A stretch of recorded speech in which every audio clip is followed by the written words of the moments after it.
Amigos y amigas, bienvenidos a Molinos por la Libertad. Mi nombre es Yamil Cuellar y hoy tengo un invitado muy especial. Se trata del periodista y analista Carlos Cabrera, que directamente desde España ha aceptado nuestra invitación para abordar la situación geopolítica de Cuba en esta crisis de Venezuela.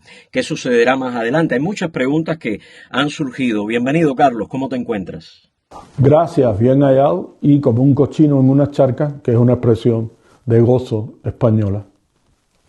Bueno, Carlos fue la primera persona que obtuvo la información acerca del número de bajas que ocurrieron en Venezuela tras el ataque del Delta Force, que como todos saben, pues consiguió extraer de Venezuela al presidente Nicolás Maduro.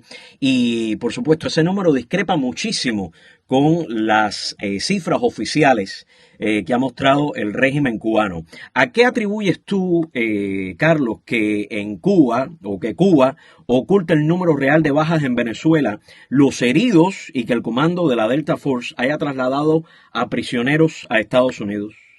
Bueno, yo creo que la casta verde oliva y en Guayaberada está noqueada desde el 3 de enero, cuando se produjo la operación relámpago de Estados Unidos en Venezuela, que concluyó con la extracción exitosa de Maduro y Cilia Flores. Ellos han estado mintiendo desde el año 2020 hasta el 3 de enero, negando absurdamente, infantilmente, la presencia militar cubana en Venezuela. Entonces, ¿cómo tú puedes compaginar una negativa reiterada durante casi 6 años con que aparezcan de pronto en el escenario 32 muertos? Por respetar la cifra de ellos, que sabemos que son mucho más los muertos, nunca han dado la cifra de los heridos y tampoco han reconocido que hay unos pocos cubanos que han sido trasladados a Estados Unidos. Claro, esto es un mentir rotundo a toda la propaganda histórica desde el año 60 de bastión antiimperialista, eterno Baraguá, etcétera, etcétera. El problema es que hay 32 familias cubanas enlutadas y que a partir de hoy, vamos a asistir a un carnaval fúnebre e insensato a costa del dolor de esas familias. Esos militares no hicieron resistencia feroz ninguna, no porque fueran cobardes, sino porque los sorprendió el ataque mientras estaban dormidos en sus barracas. Esa es la realidad. Entonces, a estas alturas, con la coyuntura tan difícil que tiene el tardogastrismo, reconocer que ha sido una gran derrota, pues es imposible. Al margen de que, como sabes, siempre hay, la información de guerra suele ser tendenciosa por parte de todos los estados. Bueno, hay una situación ahora, es decir, mientras estamos sacando este material, pues están llegando los cadáveres, ¿no? Y han convocado a una especie de manifestación masiva para que reciban a los mártires, a los héroes. Ayer yo estuve abordando el tema que se había publicado en el New York Times el día 12 con respecto al fallo de todo este armamento ruso que había comprado Venezuela, que lo compró Hugo Chávez en 2009. Pero, ¿qué falló, en tu opinión, en Venezuela para que los estadounidenses sacaran al presidente Maduro y su esposa en una operación relámpago, no desde una casa, sino desde una fortaleza militar? Bueno, yo creo que en Venezuela falló todo.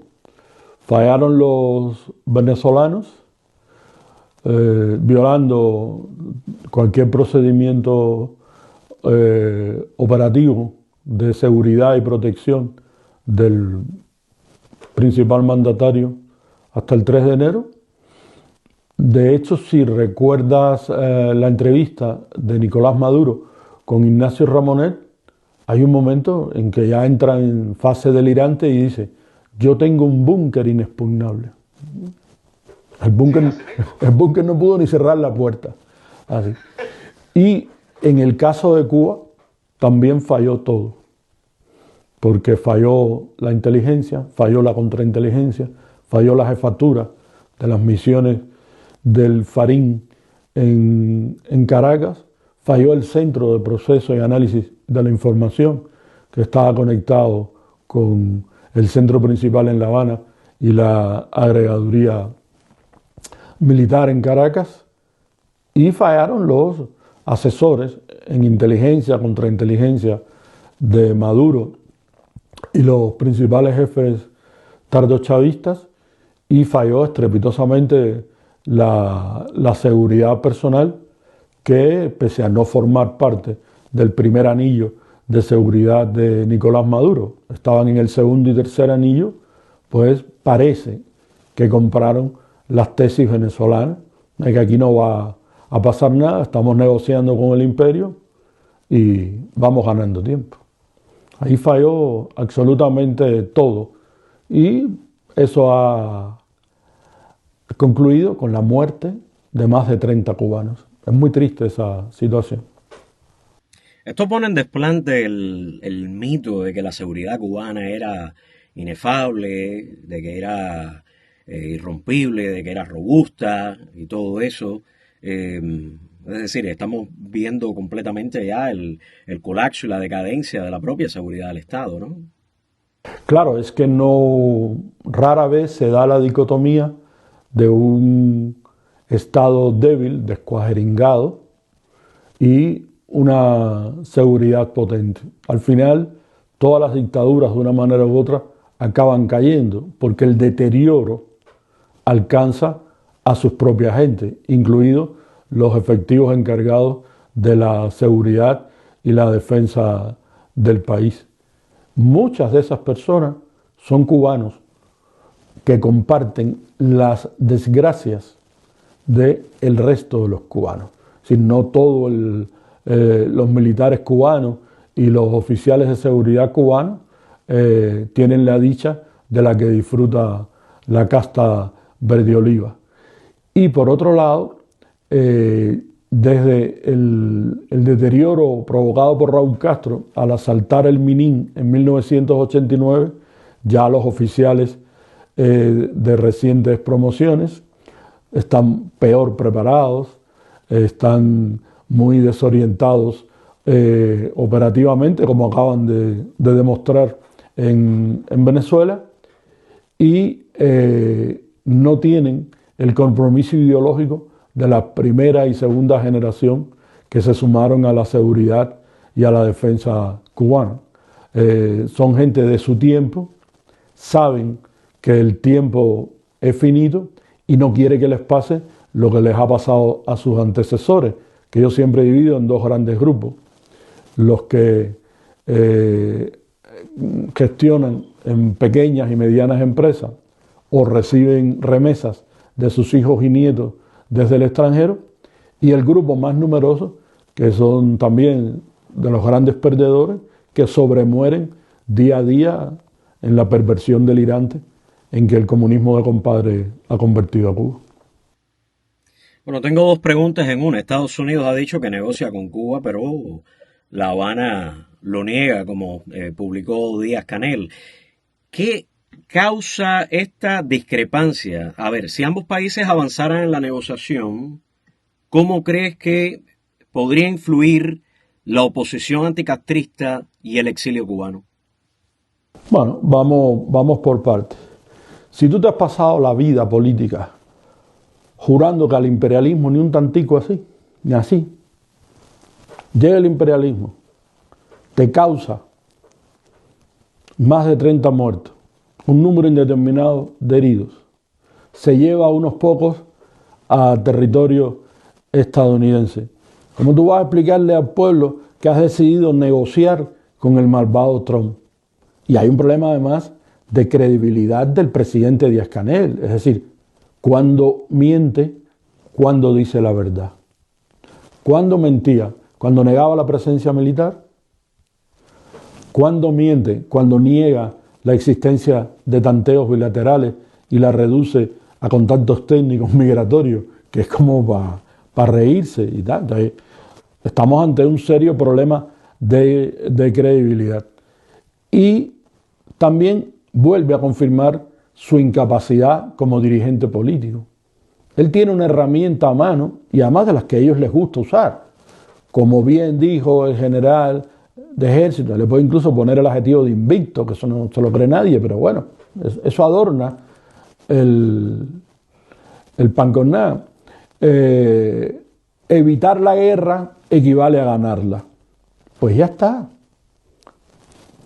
Asume eso y empieza a cambiar gradualmente de discurso, porque yo reconozco que de golpe y porrazo no se puede aparecer ahora, oye, estamos cuadrando con el malvado de Trump porque se acabó el pan de piquito. No, necesita un tiempo articular eso, pero claro, no empezar mintiendo, porque te van a coger en pocos días en la segunda guayaba. Es decir, no tiene ningún sentido. O sea, es terrible. Y lo otro que me preguntabas, que cómo podría influir la oposición y el exilio cubano. Bueno, ya hay un antecedente, que tú lo conoces mejor que yo, que es el famoso embullo Obama. Y realmente ahí la oposición se enteró el 17 de diciembre, igual que el resto de los cubanos, y no tuvo un papel relevante, en parte por sus propios errores, por la propia demonización que ha hecho el régimen contra la oposición y contra la emigración, que paradójicamente es el principal sostén económico. Es decir, las principales fuentes de ingresos de Cuba son las remesas, que ya no controla el Estado, es decir, es una operación vis a vis prácticamente entre familiares y amigos, y el alquiler de médicos y sanitarios a terceros países. Entonces, pienso que en una coyuntura como esta, mientras más inteligente, sensato y moderado sean la oposición y la emigración, ayudarían mejor a Cuba, no al castrismo, no, a Cuba. ¿Por qué? Porque es un escenario muy complejo y al mismo tiempo hay una ausencia total de líderes en ambas orillas.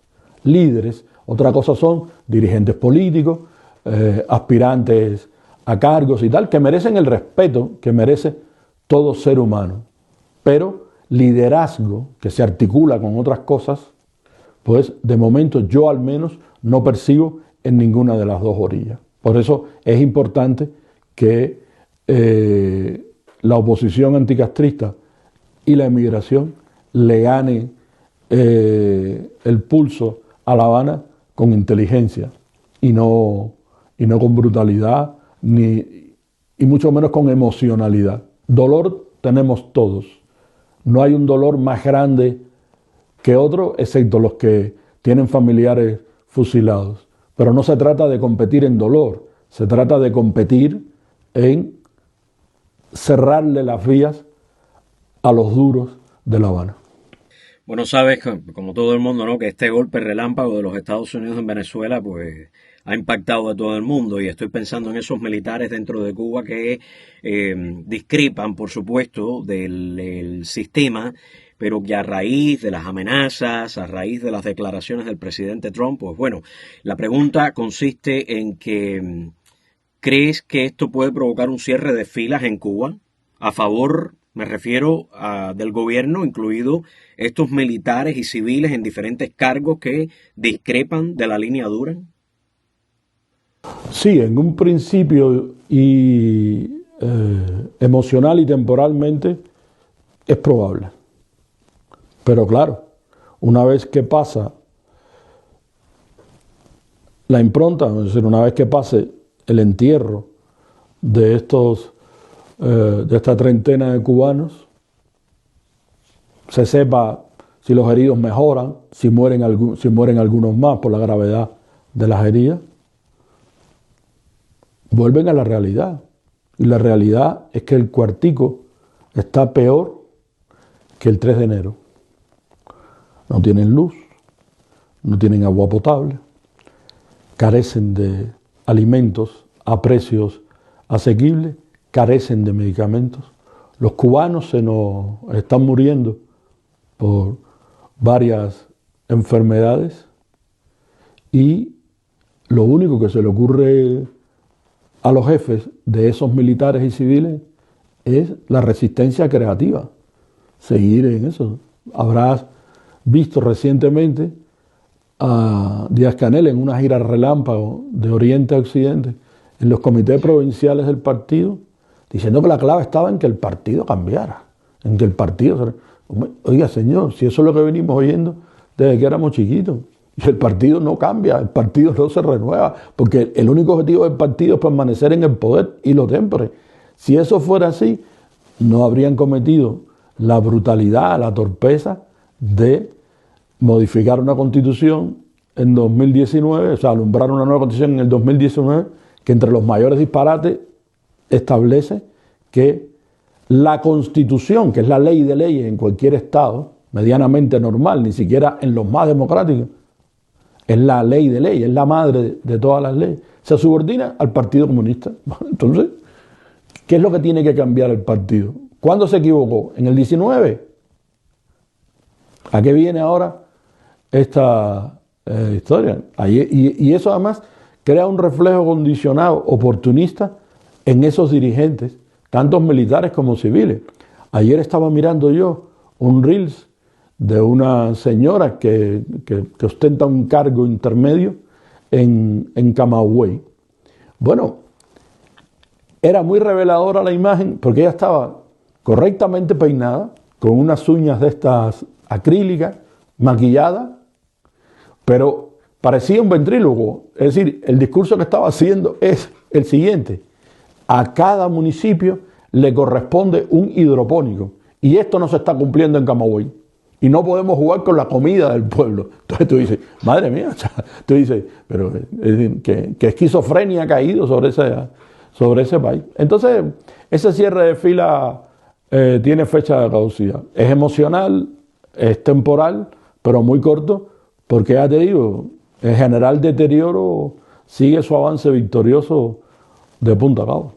Que es sin salida también, desde el punto de vista que sí, están afectados ahora transitoriamente por las circunstancias, pero al final de cuentas, cuando tú apagas el bombillo, te encuentras en el mismo callejón sin salida. Es decir, la amenaza no es Estados Unidos. Ya esto es una opinión, ya fuera ya haciendo un poco de paréntesis, la amenaza no es Estados Unidos, la amenaza de Cuba es el régimen. Claro, pero... No puede comer, no puede existir. Claro, entonces, por ejemplo, estas personas, ¿no? Imagínate el presidente del Poder Popular de un municipio, el primer secretario de un partido, del partido en un municipio, perdón, el teniente coronel Cuellar Pérez, por utilizar nuestros apellidos, jefe del tercio táctico de Cajobado. Ese tiene familia, tiene amigos, tiene tal... Y las familias no están sometidas a la subordinación, ni política ni militar. Entonces imagínate que un familiar de estos les diga, oye, coronel, acá, ¿qué hace el Cangrejo viajando 21 veces a Panamá en un vuelo ejecutivo, en un avión privado, cogiendo en el mismo Tocumen o Paitilla un helicóptero para irse al Mall Las Américas, que tiene un helipuerto, bajarse allí con un despliegue de sicarios de telenovela, y movilizar a parte del personal diplomático y consular en Panamá para que le atiendan a él, al señorito Cangrejo, y la gente muriendo en Venezuela, y la gente muriendo en Cuba de epidemia. ¿Hasta dónde tú piensas llegar si tu sueldo no nos alcanza para llegar a fin de mes? Si yo tengo que inventármela para ir comprando cosas y tal, y ver cómo voy sacando dólares por la dolarización y la hiperinflación que tiene la economía. Y la gente reacciona a esas cosas. Es decir, yo creo que es un cierre de fila temporal y emocional, que responde a razones emocionales. Aprovechando que estamos tocando el tema, casi toda la tendencia en Cuba es como prepararse para una especie de invasión. ¿Tú crees que realmente Estados Unidos va a invadir militarmente a Cuba, o esto se trata de una estrategia de presión, de fuerza, de demostrarle al régimen de que, bueno, los recursos de los que ellos vivían, bueno, ya se agotaron, no hay más. O cree que realmente puede ocurrir una invasión militar ya de marines o de tropas estadounidenses en suelo cubano? Bueno, yo creo que no, porque la ha descartado el propio presidente Trump en su rueda de prensa en Mar-a-Lago el 4 de enero, si no recuerdo mal, cuando le preguntaron por Cuba y en las veces sucesivas que le han preguntado a bordo del avión presidencial y en la propia Casa Blanca, ha descartado eso y ha llegado a decir, estamos hablando con Cuba. Ha llegado a decir, aquí hay cubanos muy buenos que han hecho cosas muy buenas y tal. Y eso ha desatado la rumorología de Marco Rubio como próximo presidente de Cuba y ya bueno, la jodedera y la emocionalidad cubana. Yo creo que lo que la administración Trump persigue es provocar un movimiento que junte a lo mejor de las dos Cubas, a lo mejor de la emigración y el exilio, a lo mejor del incilio, porque a veces desplazamos toda la atención al exilio y hablamos pocos del incilio. Y no me refiero al opositor, al activista que tiene la valentía, el coraje. No, me refiero a esa gran masa de cubanos destrozados, golpeados sus vidas por el comunismo de compadre, que viven en el incilio, viven en la indiferencia y en el desprecio hacia el tardocastrismo, que a su vez les desprecia a ellos, como demostró Díaz-Canel con la orden de combate, esa suicida, tras el aldabonazo popular del 11J. Pero bueno, vamos a suponer que sí, que se produzca ese escenario que es con el que fantasea constantemente los duros, encabezados por el jefe de Estado Mayor de la FARC, el general de Cuerpo Ejército, Roberto Legrá Sotolongo, que sueñan con una salida a Siria de sangre, con Sagunto y Numancia, con los niños héroes de Chapultepec, con Nerón incendiando Roma, todo eso. Vamos a suponer eso. Sangre en Cuba debe quedar muy poca, porque la alimentación en Cuba lleva años golpeada. Que van a resistir. Discúlpame que me ríe, es que de verdad, hace poco, perdona que te interrumpa, pero es que estoy viendo las imágenes, están reclutando unos chiquillos que hicieron el servicio militar hace unos... Oye, y el peso corporal, da lástima. Continúa, por favor.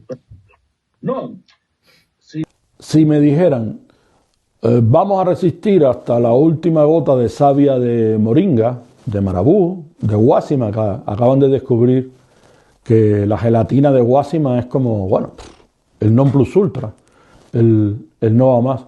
Bueno, pues podría darle una cierta credibilidad, pero sangre, no, desgraciadamente, yo creo que lo que se formaría sería, si me permites la expresión, un patiñero.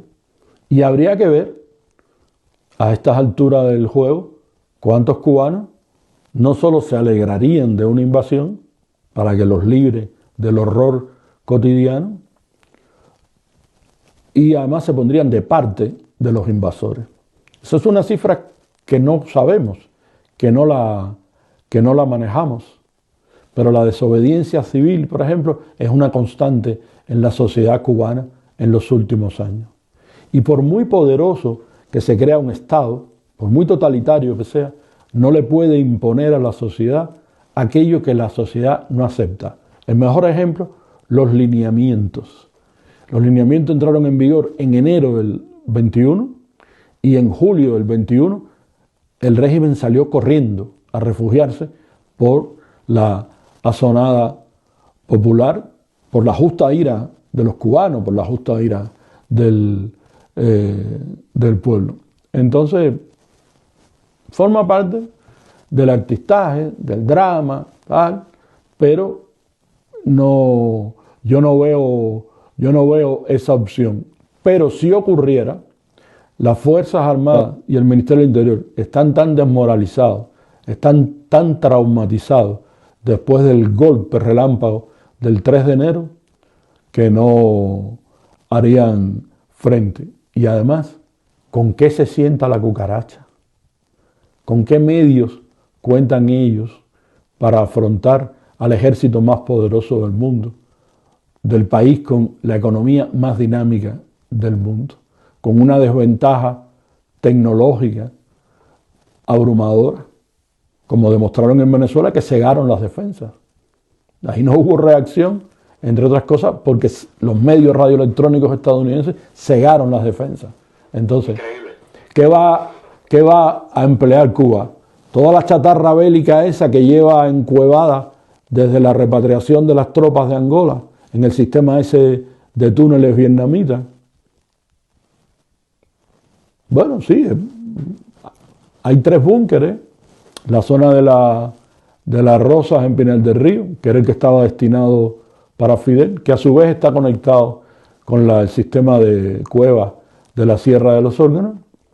Hay otro en Manicaragua, en el centro, una región que tú conoces mejor que yo, que ahí iría Raúl Castro, que ya lo tendrían que llevar, porque son 95 años ahorita. Y en Oriente, que estaba destinado para el medio, en la zona del segundo frente. Bueno, hay 2 búnkeres vacantes. Imagino que serán para Díaz-Canel, este otro Marrero. No sé si al vicepresidente le darían cajita en esos búnkeres. No lo sé. Y ya está.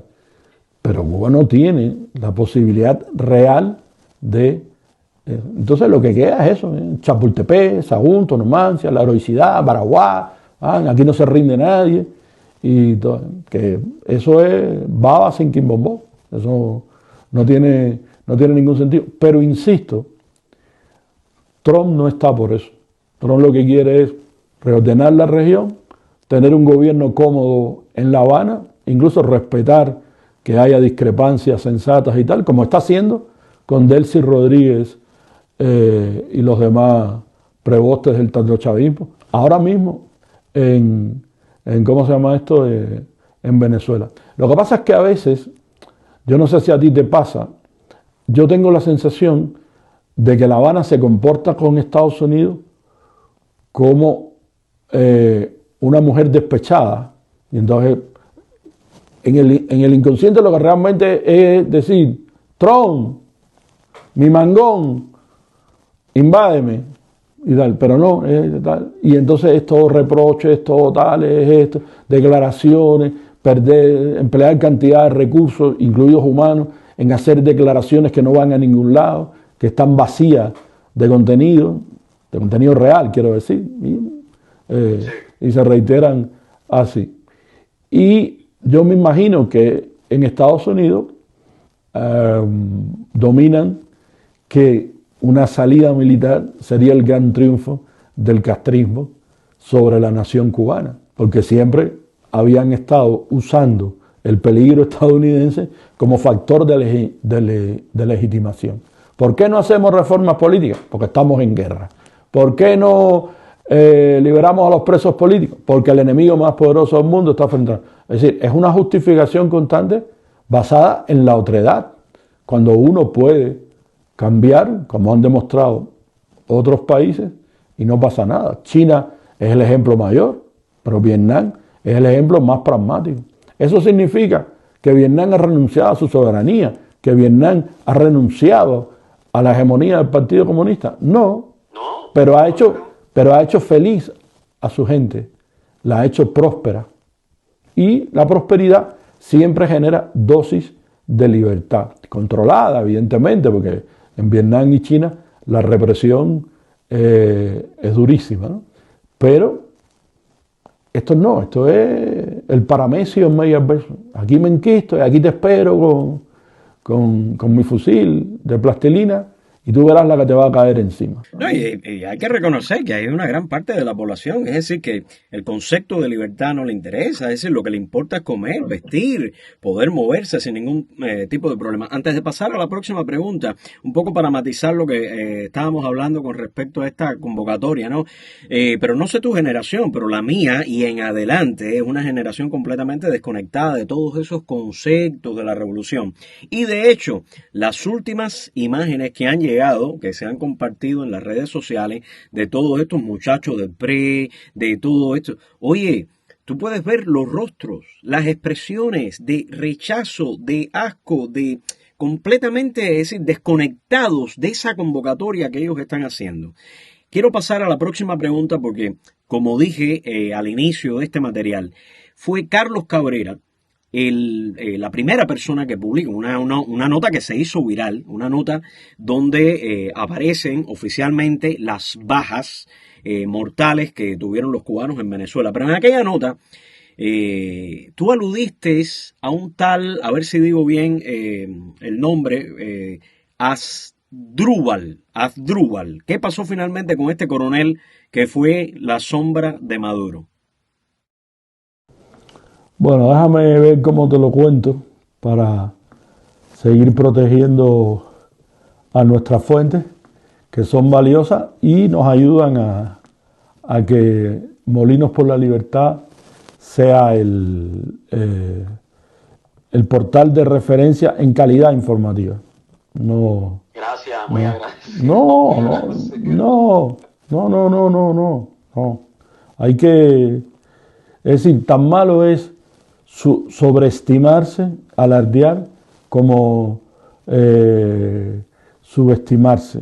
Entonces yo siempre trato, por viejo, por resabioso, de tender al siempre delicado equilibrio. Pero bueno, voy a responder a tu pregunta.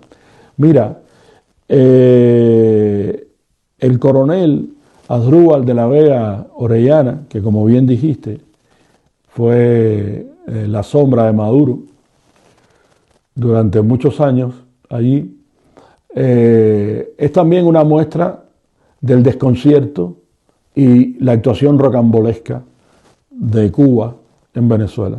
Él había terminado su misión hacía 2 años, en 2024, siempre según las fuentes.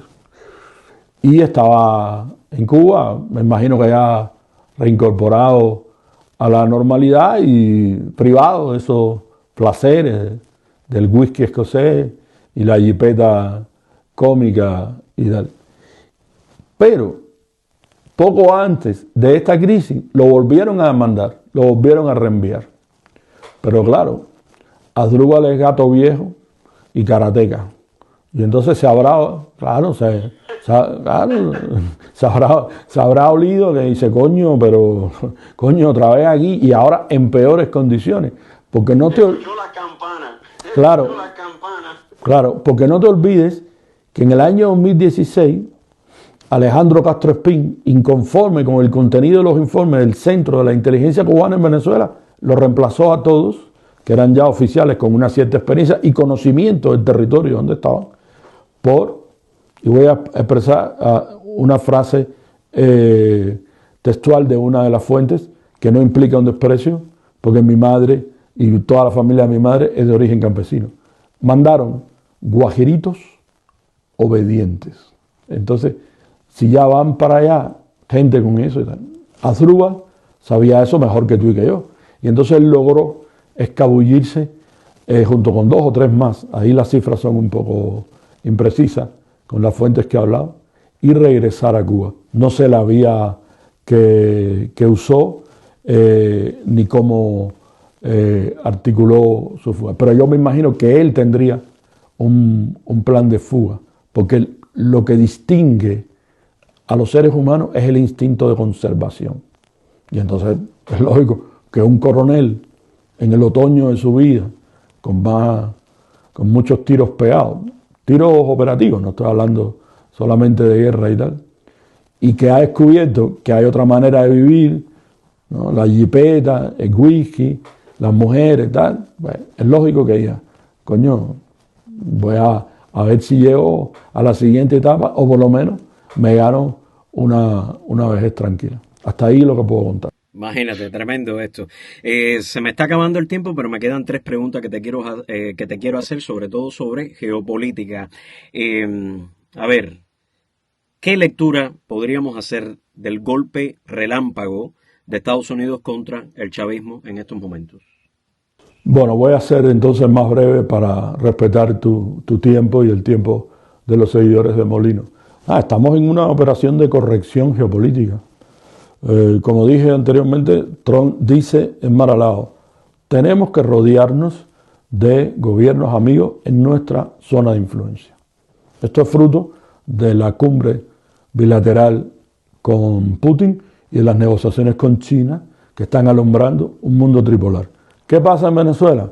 Coño, ahí están Rusia buscando el oro y el coltán, China buscando saciar su sed de petróleo, Irán jugando a las candelitas, elementos de Hezbollah y elementos de Hamas.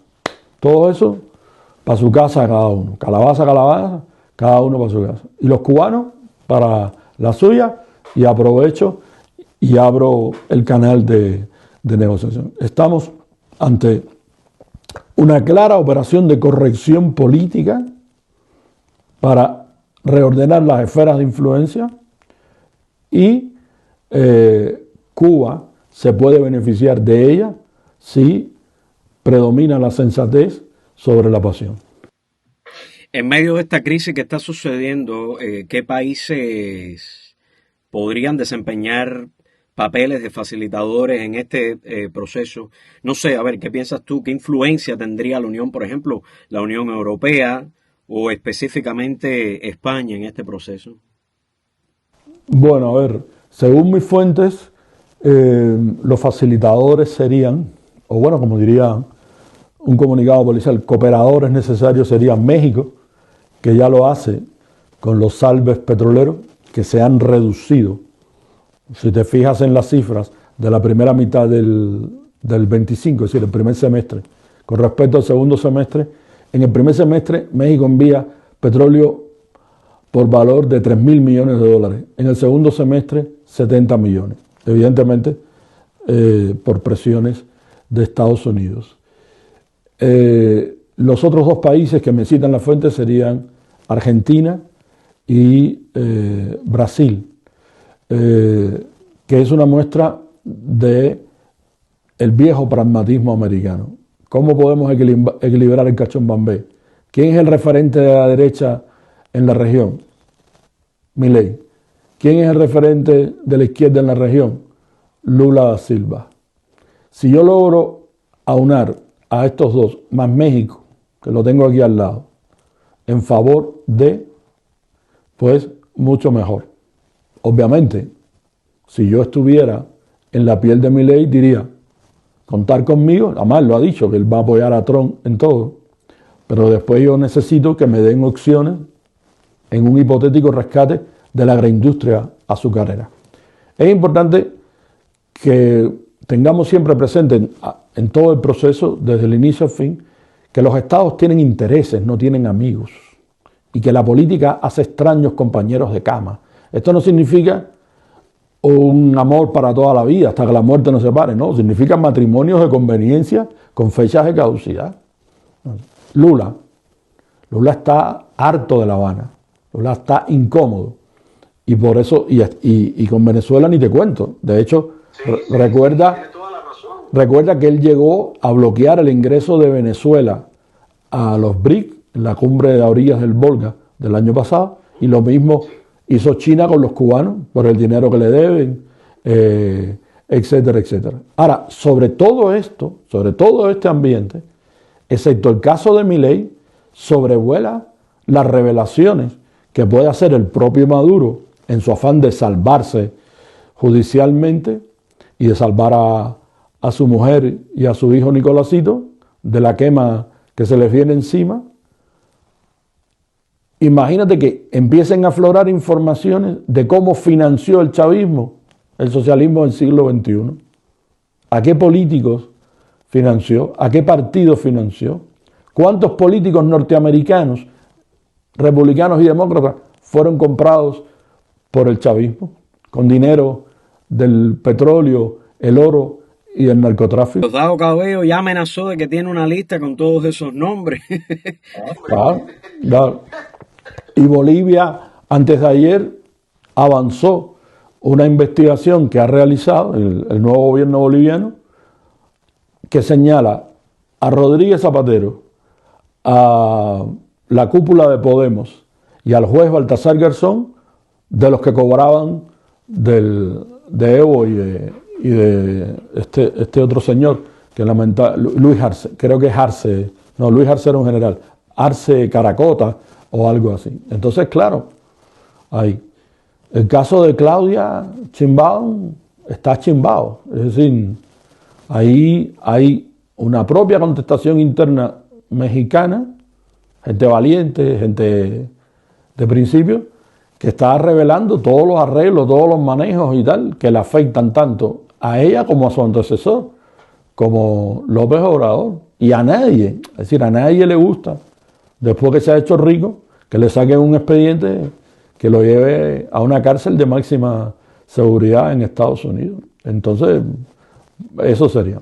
El caso de España tiene un papel limitado, pese a que es el principal inversor extranjero en Cuba a través de empresas, porque el principal socio del gobierno de coalición español es Sumar, que es una sopa de siglas de la izquierda, pero que tiene el Partido Comunista dentro, que siempre ha sido un fiel y tradicional aliado del castrismo. Y estamos además en una psicosis electoral.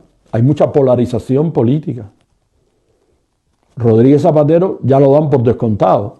Es decir, Sánchez lo que ha hecho es cortar amarras con Zapatero, sacar a su gente, a sus peones, de las empresas del IBEX 35 y empezar a tirar balones fuera. Pero, por ejemplo, solamente el sumario de Plus Ultra, la aerolínea esa fantasma que rescataron con una millonada de euros del presupuesto español, es decir, del dinero de los españoles, eso sería un escándalo que es una bomba de profundidad en eso. Y entonces, si Estados Unidos les dice, esto y esto, se van a portar con la misma obediencia que se está portando Delcy Rodríguez. De eso no te quepa la menor duda. Y van, lógicamente, a tratar de sacar ventaja. Bueno, protégeme los intereses de Meliá y de Iberostar, protégeme los intereses de Alto Cedro, que es una sociedad financiera que opera discretamente en el Miramar Business Center, y así. Pero esa es la política real, ese es el mundo real. Lo otro es ficción y pasión, sobre todo, que está bien para la telenovela y eso, pero para la política real no tiene ningún sentido. ¿Crees que ya en los minutos finales, crees que en este 2026 los cubanos vamos a poder ver finalmente en Cuba una transición hacia la democracia, en tu opinión, y viendo todo el escenario político que se está desarrollando en el hemisferio a raíz de esta crisis? Bueno, yo no diría tanto, es decir, yo creo que podemos asistir al inicio de ese escenario, al inicio de ese proceso, que pasa por la liberación incondicional de los cerca de 800 presos políticos. Ya no pueden decir, yo libero, pero destierro. No, ya el Vaticano, la Unión Europea y Estados Unidos lo han dicho, pero desde hace mucho antes, desde la Navidad del 2022 para el 23. Esto es lo que hay. Y ellos lo que han hecho es atrincherarse y seguir acumulando presos y tal. Entonces, por ahí pasa. Yo creo que el 26, que paradójicamente es el centenario, el nacimiento del comandante en jefe, La Habana está en la peor de las coyunturas.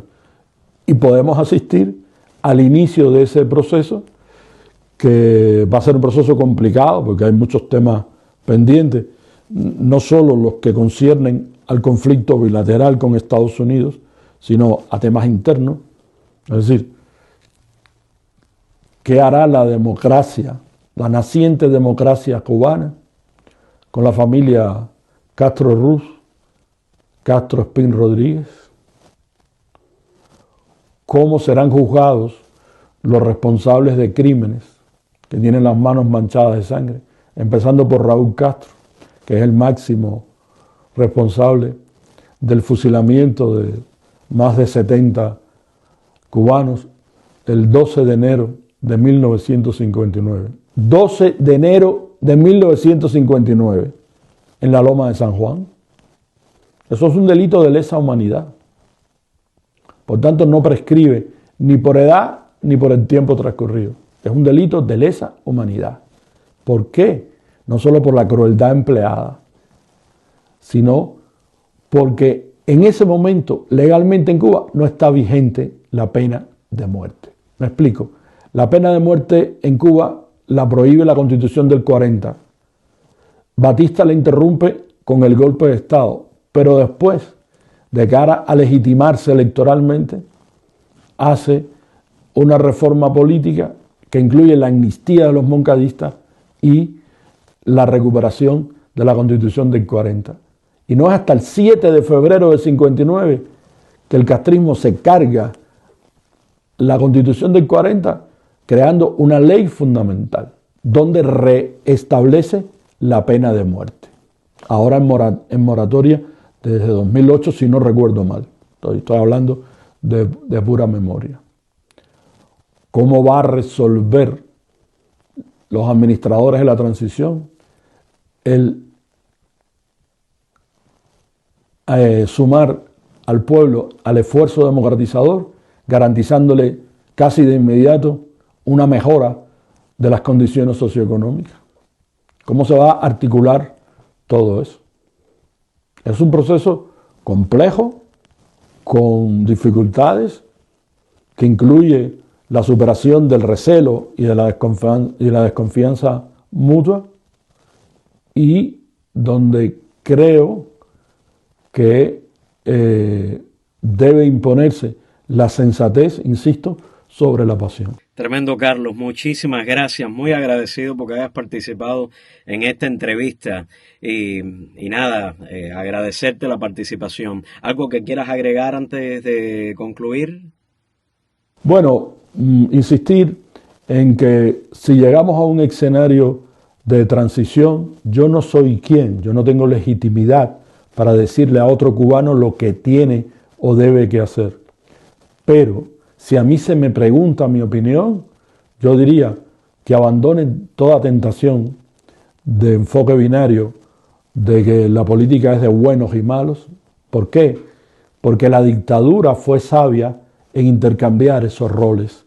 Muchos cubanos de la segunda mitad del siglo XX en un momento fueron martillo, en otro momento fueron yunque, y viceversa. Unos que empezaron como yunque y después se convirtieron en martillo.